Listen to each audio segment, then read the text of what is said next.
pretty much all I'm really doing is just kind of gonna watch Candace Owens because I was gonna watch it anyway on the TV, so I figured why waste it? I might as well do a live because I know YouTube requires you to do a live in order to get things rolling. So let's go ahead and get into this, Say it's a and we'll launch our episode, and I'll just watch it with you guys. And when I'm done, I'll maybe make some comments. So You love I don't building high expect anyone to performing be on this websites, live, but you don't so love having to chase clients down for content. that's okay. I don't really, I'm not doing it for for any other reason than simply just staying consistent, you know? All right, let's get into this. Okay, ladies and gentlemen, get ready. I am telling you, get ready. We have an explosive episode today. Actually, I should say it's a non-explosive episode, and you'll see why. We're going to jump right into this because after yesterday's episode, we were contacted by a variety of people with information, and it's time to state unequivocally that the steel neck quotation did not come from the surgeon. Okay, not only that, but it's odd that federal agents were, I would say, too involved at the hospital. When I tell you this story, your jaw is going to hit the floor. We also have never before seen photos of the vehicle. I know I sound like a Fed here. That Charlie was transported in to the hospital when they were trying to save his life. I'm telling you, my perspective is that all of these leads are ramping up. The reason for that is because the general public is actually not receptive to what is very clearly a military grade psychological operation, complete with influencers and botted activity on social media. We're so let down. It's over. I'm never watching this show ever again. Candace took money. The people can see what you're doing, feds. We They can can. see it. I can see it. And now we're gonna, Yeah, got to go Max today. Welcome back to Candace. she's right. We can see it. And that's why she's popular right now.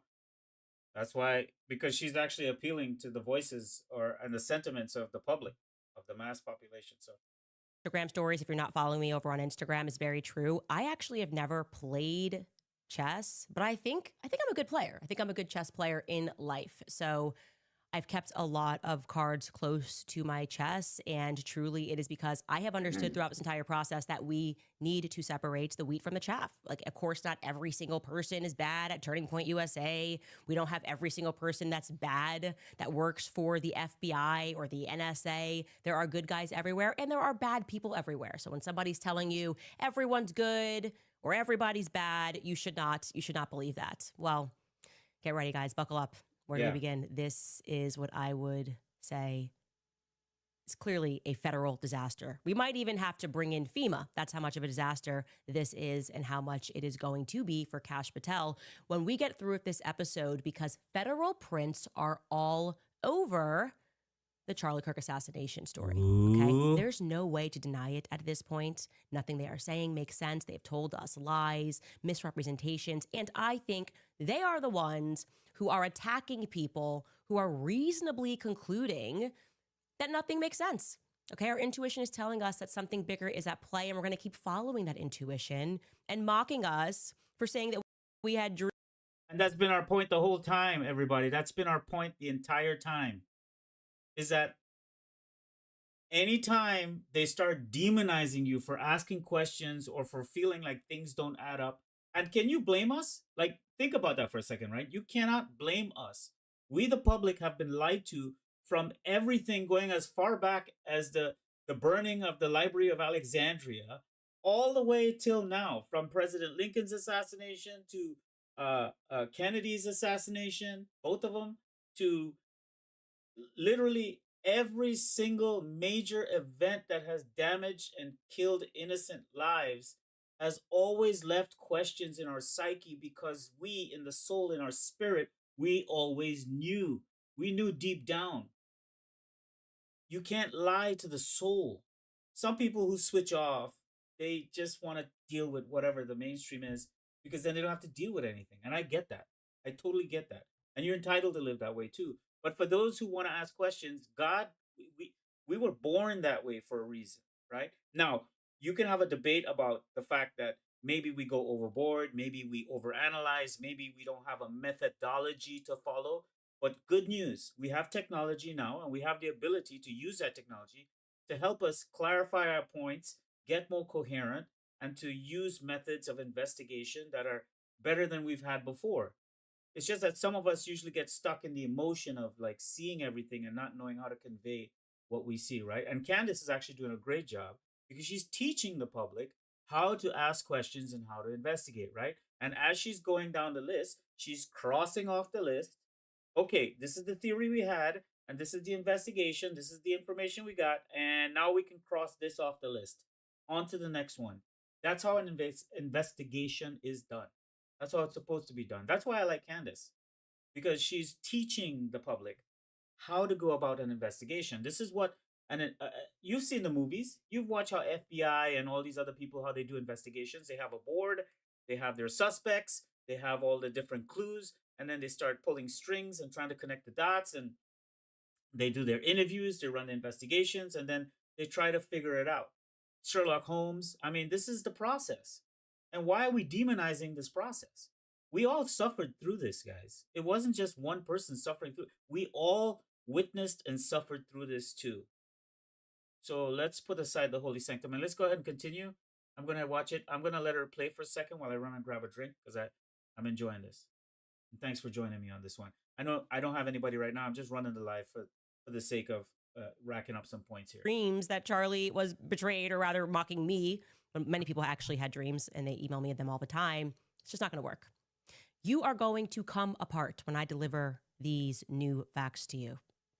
So yesterday, I revealed to you that I was told that Andrew Colvett was allegedly flying blind when he tweeted out the conversation that he had with the surgeon. Now, just to jog your memory, how that all came about was me doing the show and saying, oh, I saw the back footage and there was no blood. And then very quickly, which I didn't really understand why he had done this, he tweeted out that long tweet about Superman neck, and he puts this quotation in here, quote, that the surgeon said, quote, absolutely, it should have gone through. Sorry, go back to the last one. Absolutely, the bullet should have gone through, which is very normal for a high-powered, high-velocity round. I've seen wounds from this caliber many times, and they always just go through everything. This would have taken a moose or two down, an elk, etc. Next up, that quotation continues.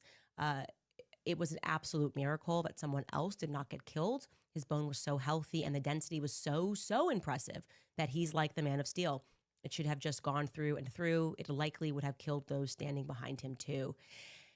And that seems strange for a lot of reasons. First off, HIPAA compliance. Why would he speak to Andrew Colvett? Also, did Andrew Colvett record it? It's a pretty long quotation. Why is it in quotations? Do you remember that verbatim? And I can tell you that it's kind of been a mess since. This is kind of the beginning of everything, right? If we're being honest, that one solitary tweet was the beginning of the, what I would call, federal mask slip. It feels like they have been feeding us slop ever since. Well, I now feel comfortable revealing some more information for you, some that I have held on to, but which the people who gave this to me are now insisting that I reveal. Simply put, and I'm going to say allegedly here only because I did not speak directly to Dr. Lee Trotter, but I very much have verified and trust this source. Simply put, never once did Dr. Lee Trotter say that Charlie's neck was stopped. Charlie's neck stopped a 30-06 bullet. It's actually hugely embarrassing for any surgeon to have said something like that. It's hugely embarrassing also because we're being told that, like, you know, he's violating HIPAA to get this information out there in this very high stress situation. You're actually accusing him of being not a professional on top of also kind of being an idiot. And you can imagine that that's put a lot of undue stress on the surgeon's family, as many of them have been wrongly implicated in a cover-up. Like, the absurdity of such a narrative, if you're going to put something out there, there's going to be flack that comes upon the surgeon, the other doctors, the nurses. Are you involved? Did you try to get Charlie Kirk killed? Were you involved in this, in staging this? Why would you say that he ate healthy, right? And there's no doctor or surgeon that would say something like that. So to restate that, the quotation that Andrew Colvett shared on his X feed is not a direct quotation from the surgeon, like at all. Rather, what I was told Damn. is that what the surgeon communicated very clearly Woo. to Andrew, and yes, it is absolutely true that the surgeon, Dr. Lee Trotter, hunts, so he does have experience with bullets. What he communicated is that it was likely a frangible bullet that was used. Now, for those of you who don't hunt, maybe don't shoot, and you're not familiar with that term, frangible, like what's a frangible bullet? That refers to a specialized ammunition that is designed to disintegrate into powder upon impact with a hard surface. So it essentially reduces the risk of a ricochet. Instead, the bullet fragments, makes it safer for close range training. It's not like the traditional bullets that are created to retain mass. Now, key part there is it eliminates the risk of ricocheting. Well, Andrew also told us that the bullet did ricochet. So what we have here, Guys, this is too much. I mean, that alone right there is enough to make you stop and think about this entire thing. How do I'm sorry, but how do people hear things and not have these thoughts go through their head?